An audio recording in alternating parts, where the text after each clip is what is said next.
just felt like things were a little bit disconnected. What did you see from your team tonight, and how do you kind of respond against a stingy team when things maybe aren't coming easily? Well, I didn't like our execution. That was probably the first thing that stood out to me. In a lot of areas of the ice, not just like on our attack, but I mean, if you look at the goals, we gave them two on D-zone breakout turnovers that were gifts. Granted they're coming hard, but we didn't handle their pressure on those two occasions and other occasions. So we got to do a better job getting in and out of our zone with the puck, number one. And then, I felt like at times they had a relatively easy job getting out of their zone, so the forecheck part of it has to get more aggressive.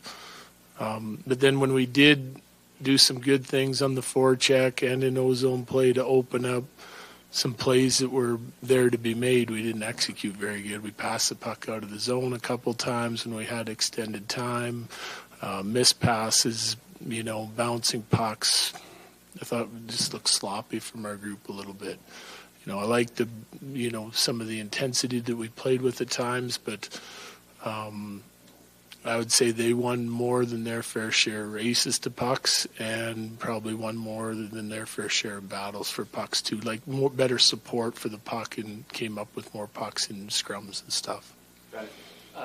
You went with Nate and Mikko together more down the stretch here tonight. Seattle scored twice with their second line while your second line was on the ice.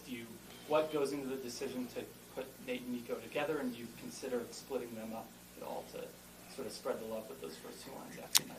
Yes, for sure. I look at the production, scoring chance opportunities mainly. This would be the first thing I look at. What we're creating with Nate and Mikko together, is their line dominant? Really driving us, and then how's the second line doing? Both the top two lines especially have to be productive lines for us, right? So they have to both be doing the job defensively and both be doing the job offensively. So I look at basically chances for and against, opportunities for and against, zone time for and against, and if I don't like it, then we'll likely change it. Eric, two-parter on the blue line. Number one, could you just kind of walk us through what happened with Jack Johnson between skate and then puck drop? And number two, it looked like Josh Manson struggled a little bit. You mentioned giving them a goal, but day's turnover. Just kind of overall thoughts on how the defense played as a unit. Yeah, not good enough. I didn't think our whole team just wasn't quite good enough, Again, I thought we did some good things. They obviously did more good things. Jack is left the game with lower body injury. And I thought Mance was rusty, He was rusty today. Like coming back in, missed time, and, it showed in a couple areas. And then the D-core as a whole, is similar to the rest of our team.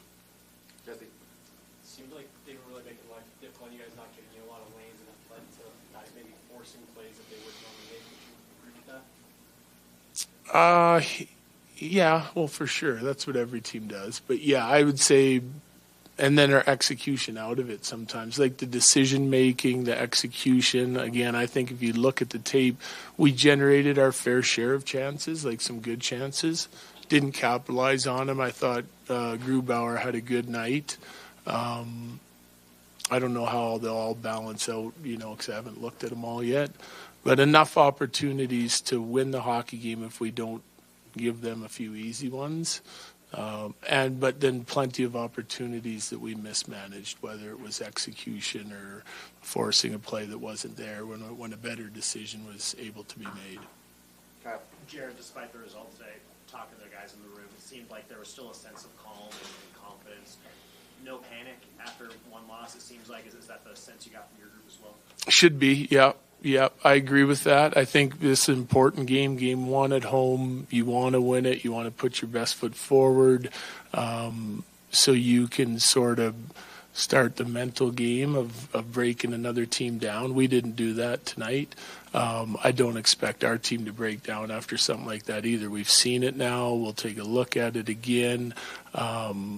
and we'll make some adjustments if need be, and then we got to go and we have to be better than we were tonight. I think we have to expect when you're playing all teams that have 100+ points, and it's a tough division, as you've seen through all the other games in the division and through the league, that you have to expect to play your best hockey if you want to win. And we weren't at our best tonight. That wasn't our best game, wasn't even close. And if we want to win, we'll have to be much better for game 2.